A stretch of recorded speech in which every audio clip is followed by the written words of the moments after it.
اب ہم بات کریں گے قومی اسمبلی کی سابق اسپیکر اور موجودہ قومی اسمبلی کی ممبر اور ایک سینئر منسٹر ہیں ڈاکٹر فہمیدہ مرزا صاحبہ، جن کے پاس بڑے اہم پورٹ فولیوز ہیں. ان کا تعلق جی ڈی اے سے ہے. ڈاکٹر فہمیدہ مرزا صاحبہ، بہت شکریہ، آپ نے ہمیں ٹائم دیا.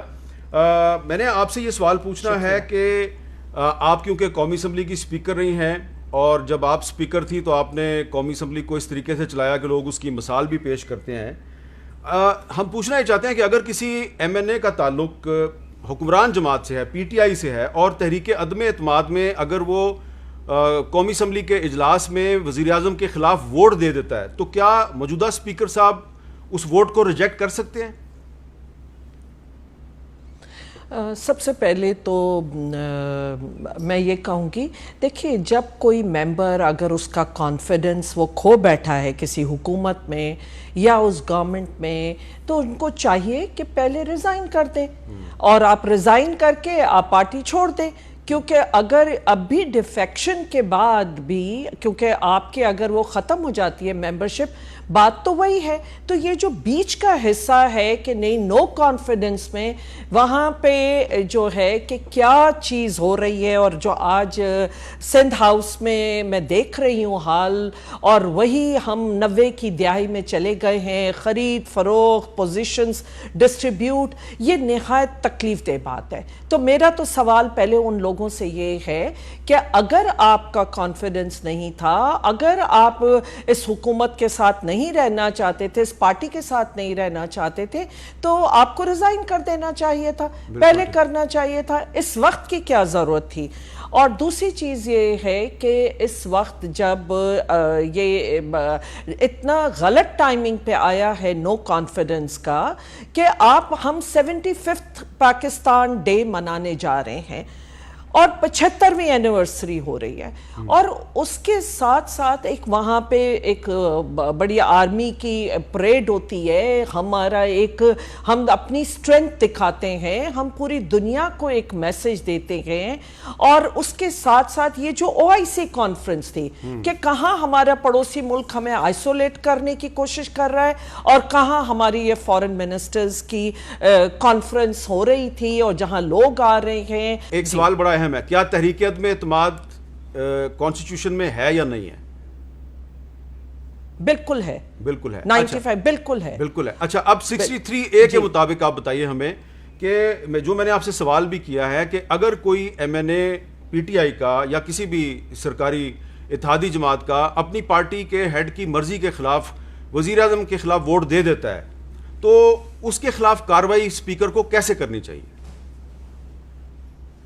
دیکھیے، اگر پہلی بات تو یہی ہے کہ جو بھی اس میں مطلب یہ 63A کا میں نے ڈفرینٹ لائر سے بھی ڈسکس کیا. ویسے تو جوڈیشری کانسٹیٹیوشن کو انٹرپریٹ کرتی ہے، پر میرے اپنی نظر میں رائٹ ٹو ووٹ میں اسٹرانگلی بلیو کرتی ہوں. لیکن جو یہ لیٹرز بھی لکھے گئے ہیں، اپنے ممبرز کو دھمکیاں بھی دی گئی ہیں کہ آپ ڈسکوالیفائی ہو جائیں گے، تو وہ تو فری فار آل، کیونکہ کسی پولیٹیکل پارٹی میں جمہوریت نہیں ہے. ہر پولیٹیکل پارٹی اپنا ایک حربہ استعمال کر رہی ہے، اور وہاں پہ میں خاص ایک آرٹیکل کو وہ کر رہی ہوں. تو آئی تھنک اگر کوئی وہ کرے گا تو فوراً اس کی ڈسکوالیفیکیشن ہوگی. پارلیمنٹری پارٹی کے جو لیڈر ہیں وہ لکھیں گے اسپیکر کو، جو کہ وہ پھر ریفر کر دیں گے الیکشن کمیشن کو، اور وہ ان کے کامنٹ کے ساتھ ہی has to apply his mind, اور اس کے ساتھ وہ پھر اس کو ان کو فارورڈ کر دیں گے. یہ تو آپ نے وہ بتایا جو 63 میں لکھا ہوا ہے، لیکن کیا یہ اسپیکر صاحب کا اختیار ہے کہ کاؤنٹنگ کے دن، جس دن رائے شماری ہونی ہے، اگر کوئی ایم این اے سرکاری پارٹی کا وزیر اعظم کے خلاف ووٹ دیتا ہے تو وہ ووٹ کو ریجیکٹ کر سکتے ہیں فوری طور پہ؟ دیکھیے، ووٹ کا ریجیکٹ تو میں اس بات سے میرا شاید کانٹرری ہو اور وہ کرنا. لیکن جو ایک انٹرسٹنگ ہے کہ بات ہے، جس کو میں اگر پڑھ کے بھی یہاں پہ آپ کو وہ کروں. جی پلیز. ووٹس، اور یہ ہے 63A کا B. G. votes or abstains from voting in the House contrary to any direction issued by the parliamentary party to which he belongs in relation to. تو اگر ایبسٹین کریں وہ پارٹی کی اس کے خلاف یا وہ آئیں، ان دونوں صورتوں میں کیونکہ وہ پارٹی کے موقف کے خلاف کر رہے ہیں تو یقیناً کہ وہ ڈسکوالیفائی ہوں گے. اچھا، اب بالکل آپ نے یہ ایک کانسٹیٹیوشنل پوزیشن بتائی ہے. ابھی آپ نے ذکر کیا کہ سندھ ہاؤس میں کچھ ایم این ایز ہیں. میں نے ان کچھ ایم این ایز کے ساتھ بات کی ہے، ان کا تعلق پی ٹی آئی کے ساتھ بھی ہے، پیپلز پارٹی کے ساتھ بھی ہے. دونوں یہ کہہ رہے تھے، پیپلز پارٹی والے بھی اور پی ٹی آئی والے بھی، کہ ہم یہاں پہ اس لیے آئے ہیں کہ پارلیمنٹ لاجز میں ہم اپنے آپ کو سیکیور نہیں سمجھتے. اور ظاہری بات ہے وہ جو پچھلے ہفتے واقعہ پیش آیا اس کا ذکر کر رہے ہیں. وہ جو واقعہ پیش آیا کیا وہ جواز نہیں ہے ان سب کا کہ ان سیکیورٹی کی وجہ سے یہ سندھ ہاؤس چلے گئے ہیں؟ جی مجھے بتائیے واقعہ کیا پیش آیا تھا. کوئی بہت سارے ڈنڈا بردار فوج آئے اور جو میں نے کلپس دیکھیں، اور آپ کو پتہ ہے وہاں خواتین بھی تھیں، مائنورٹی کے بھی بہت لوگ ہیں، اور میں نے ان کے کیونکہ ان کے گروپس بنے ہوئے ہیں اور ان پہ میں ان کے کامنٹس سن رہی تھی، دیکھ رہی تھی کہ کتنا ایک ان کے اوپر ان کو انٹیمیڈیٹ کیا جا رہا تھا. اور جس طرح وہ سلوگن ایک لگاتے ہوئے پارلیمنٹ، کیا پارلیمنٹری لاجز اس پرپس کے لیے کوئی سینکٹیٹی ہے اس کے ریاکشن میں کیا حفاظت کے لیے پولیس نہیں آتی؟ پورے سندھ کی جو لا اینڈ آرڈر ہے وہاں پولیس اپنا کام نہ کرے جو کہ ان کی رسپانسبلٹی ہے. ایس ایس یو کی کوئی رول نہیں ہے کہ وہ سندھ سے باہر نکلے اور وہ آ کے یہاں پہ سندھ ہاؤس میں اور یہ ممبرز یا جو بھی یہ آڑ یوز کی جا رہی ہے. اگر کوئی انسیکیور ہے تو وہ لکھے، اسپیکر کو لکھے اور ان کو لکھے جہاں پہ ہے.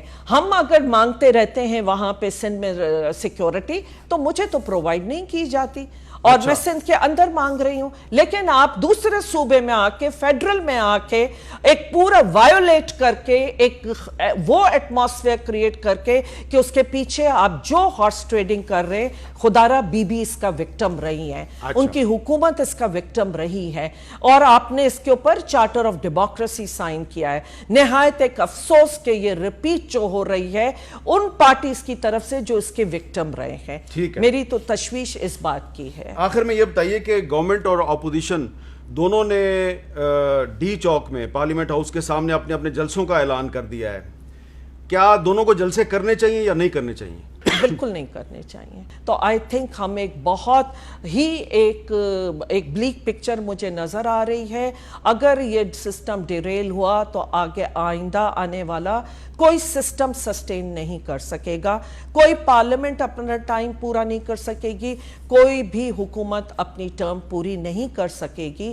میں بہت خوش تھی کہ 2008 سے 2013 تک ایک حکومت نے اپنا مکمل کیا، 2013 سے 2018 تک دوسری حکومت نے مکمل کیا.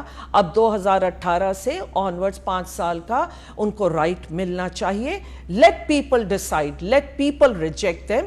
باقی یہ خرید فروخت کر کے اور یہ کہہ کے کہ ایم این ایز مایوس ہیں تو ان کو پھر بہت پہلے ایکشن لے لینا چاہیے تھا.